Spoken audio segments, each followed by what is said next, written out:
सारी शिक्षा नीतियाँ जो सरकार के खिलाफ बच्चे जा रहे हैं, वो चाहेंगे कि स्टूडेंट यूनियन के लोग आएँ, शिक्षा नीति पे अच्छा सा काम करें और वो ऐसा दबाव बनाएं कि हम लोग इसीलिए यहाँ लॉ करने आए हैं कि अच्छा शिक्षा नीति हो जिससे हम और अच्छी चीज़ों पे काम कर पाएँ। कॉलेज में बहुत सारी समस्याएं हैं, जैसे पानी वानी को लेके है। कभी किसी फ्लोर पे पानी आता है, कभी किसी फ्लोर पे भी नहीं आता। तो समस्याएं हैं यहाँ पे अच्छे टीचर्स की, सोसाइटीज़ की और कुछ बेसिक चीज़ें और स्पोर्ट्स में काम करने की ज़रूरत है। नमस्कार, आप देख रहे हैं सौगंध टीवी। मैं आपके साथ शिवम चौबे। दिल्ली विश्वविद्यालयों के चुनाव की तारीख का ऐलान कर दिया गया है, जिसके बाद छात्रों में काफ़ी उत्साह है जो चुनाव लड़ रहे हैं और जो वोट देने की तैयारी कर रहे हैं। आइए दिल्ली विश्वविद्यालय में इस समय हमारी मौजूदगी है, छात्रों से बात करते हैं। आप लोगों को क्या इस बार माहौल चल रहा है चुनाव के अंदर, क्योंकि दिल्ली विश्वविद्यालय का चुनाव एक तरीके से हमारे देश में एक बड़ा चुनाव माना जाता है, खास करके स्टूडेंट्स के लिए। क्या माहौल है, किसको देख रहे हैं आते हुए इस बार प्रेसिडेंट के? दिल्ली विश्वविद्यालय का चुनाव जैसे कि हर बार की तरह बहुत ही अच्छा चल रहा है। लोग और जागरूक हो रहे हैं, जागरूक अभियान चलाए जा रहे हैं, देख रहे हैं, क्योंकि अभी ही जस्ट कुछ महीनों पहले लोकसभा चुनाव का इलेक्शन आया है, उसका काफ़ी इम्पैक्ट पड़ेगा इस चुनाव पे। देखेंगे कुछ जातिगत समीकरण भी हैं यहाँ, माइनॉरिटीज़ भी हैं और सबसे ज़रूरी चीज़ है शिक्षा के स्तर पे काम किया जाए। यहाँ बहुत सारी शिक्षा नीतियाँ जो सरकार के खिलाफ बच्चे जा रहे हैं, वो चाहेंगे कि स्टूडेंट यूनियन के लोग आएँ, शिक्षा नीति पे अच्छा सा काम करें और वो ऐसा दबाव बनाएं कि हम लोग इसीलिए यहाँ लॉ करने आए हैं कि अच्छा शिक्षा नीति हो जिससे हम और अच्छी चीज़ों पे काम कर पाएँ। अच्छा, आपने लोकसभा चुनावों का जिक्र किया, क्या लगता है जिस तरीके से मोदी जी पुनः प्रधानमंत्री चुन कर आए हैं, उसका प्रभाव क्या स्टूडेंट इलेक्शन में पड़ेगा, और पड़ेगा तो किस कदर पड़ेगा? जी, प्रभाव तो पड़ेगा लेकिन इतना इम्पैक्टफुल नहीं होगा, क्योंकि जैसे कि मोदी जी का भी पलड़ा थोड़ा कम हो गया है, चीज़ें अकाउंटेबिलिटी के हिसाब से नहीं हुई हैं, जो उनके वादे थे, जो जुमले थे, जो उन्होंने किए थे, उस हिसाब से चीज़ें सही नहीं रही हैं। बाकी अगर सुधारेंगे, लोगों को मौका देंगे तो फिर और अच्छा हो सकता है। और छात्रों से बात करते, किसको आता हुआ देख रहे हैं, किसका पलड़ा भारी नजर आ रहा है इस बार? अभी तो मतलब क्लियर नहीं है फिलहाल, अभी जो है। अच्छा, क्या कुछ समस्याएं होती हैं यूनिवर्सिटी के अंदर, और क्या स्टूडेंट्स की बात करने के लिए कोई लोग आते हैं या फिर केवल अपनी राजनीति चमकाने के लिए आते हैं?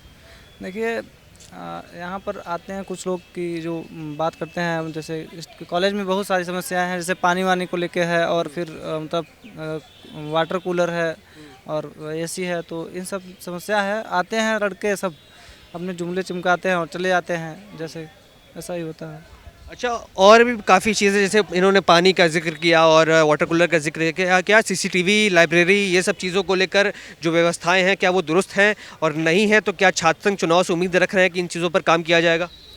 जैसा कॉलेज में है अभी तो सीसीटीवी कैमराज जो हैं और लाइब्रेरीज जो हैं वो काफ़ी हद तक बेहतर हैं और उनके ऊपर कोई मुद्दा नहीं है फ़िलहाल में। लेकिन अगर बात की जाए कि स्टूडेंट्स के आने की, जैसा भाई ने बताया कि पानी का इशू है कि कभी किसी फ्लोर पे पानी आता है, कभी किसी फ्लोर पे भी नहीं आता। तो ये एक मुद्दा है इलेक्शन के लिए कि स्टूडेंट करेंगे। अब जैसे ही जो प्रेसिडेंट के लिए खड़ा होगा या किसी भी पोस्ट के लिए खड़ा होगा, वो इन चीज़ों को देखेगा और दुरुस्त कराएगा। स्टूडेंट्स का सपोर्ट उसी को जाएगा, जाहिर सी बात है। अच्छा, देखा जाता है कि छात्र संघ चुनाव के जो नेता रहते हैं वो चमक जाते हैं और फिर राष्ट्रीय पॉलिटिक्स में भी अपना हाथ आजमाने की कोशिश करते हैं। क्या लगता है दिल्ली विश्वविद्यालय का जो चुनाव है, क्या ये देश की राजनीति में नए युवाओं को जोड़ने के लिए एक अहम भूमिका पेश करता है, या फिर इससे कोई परे रखते हैं आप? नहीं, बिल्कुल। दिल्ली विश्वविद्यालय का जो इलेक्शन है वो देश की राजनीति में एक बहुत महत्वपूर्ण हिस्सा है और ये बहुत अच्छी भूमिका निभाता है। यहाँ से ना बहुत अच्छे पॉलिटिशियन निकलते हैं। अब जेएनयू से देख लीजिए, जेएनयू से निकले हैं और देश की जानी मानी यूनिवर्सिटीज़ में, देश की टॉप यूनिवर्सिटीज़ में हैं हम।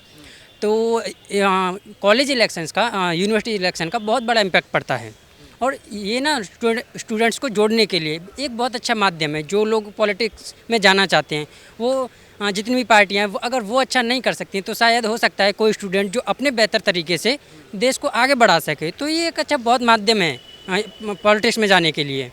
क्या लगता है सर, जिस तरीके से अब नए नए युवा चेहरे सामने आते हैं स्टूडेंट पॉलिटिक्स में, क्या कुछ बड़े नाम और क्या कुछ बड़े काम करके दिखा सकते हैं, चाहे वो यूनिवर्सिटी स्तर की बात करें या फिर आने वाले समय में देश के लिए बड़े काम करने की बात करें?